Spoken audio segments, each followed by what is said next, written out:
Yesterday, it was announced that the House Ways and Means Committee does, in fact, have possession, or at least access, it says, to 6 years' worth of Donald J. Trump's tax returns. After a 3-year legal battle, the Democrats on that committee were finally granted this massive gift by the U.S. Supreme Court that refused to block the release of these tax returns 1 month before Democrats lose control of the House. So the big question is now is what the hell can Democrats even do with these tax returns now that they finally got them? You know, I don't think this was the Supreme Court just trying to stick it to Donald Trump. I think the Supreme Court did it at this point because they know that Democrats have no time to do anything. So why not act like you're going against Trump, but actually you're just kind of screwing over the Democrats by giving them a tiny taste and then taking away the bowl of ice cream because they can't do anything with only a month before they lose power. So very clever by the United States Supreme Court. Very unfortunate for those Democrats. And a lot of people, by the way, on social media have said, great, they can release these tax returns now. We can see them. Actually, no, they cannot.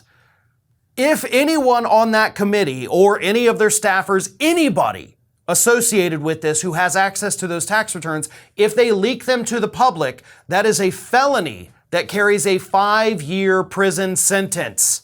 So no, they cannot just release them to the public and we finally get to see what he's been hiding because somebody would go to jail, and I don't think anybody associated with that committee is willing to take that bullet for us. I sure as hell wouldn't.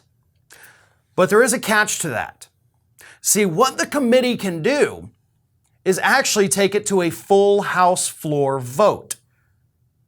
If the full House of Representatives votes to release the tax returns to the public, then they can release them and it's totally legal.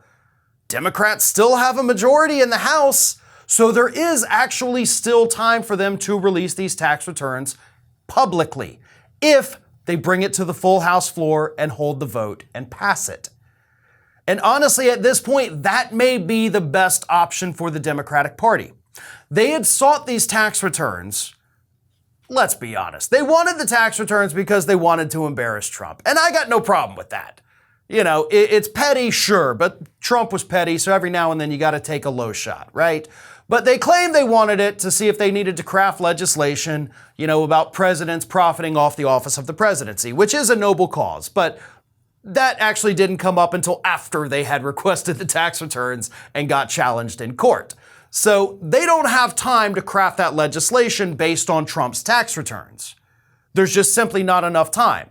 They'd have to go through the tax returns, they'd have to craft the legislation, have to pass the committee, it'd have to pass the full House, have to go to the Senate. You do not have time to do that. So you got to do the Hail Mary at this point. You have got to bring those tax returns to the full House floor, pass it, and release them to the public. Now, that may seem a little shady, right? That may seem a little unfair, like, hey, you can't just release his tax returns to the public. You kind of have to at this point. The Supreme Court tried to screw you over by acting like they were doing the right thing for you. So you have to take advantage of the one option that you have, which is to bring it to the full House floor and release them to the public. Let the journalists go through them, let the legal experts go through them, and that's the only way we're going to find anything out. Because you don't have enough time for legislation, so you're going to have to go with Plan B. This is Hattie. Hattie wants to know why you have not subscribed to our channel. You obviously like our videos, so do us a favor and subscribe.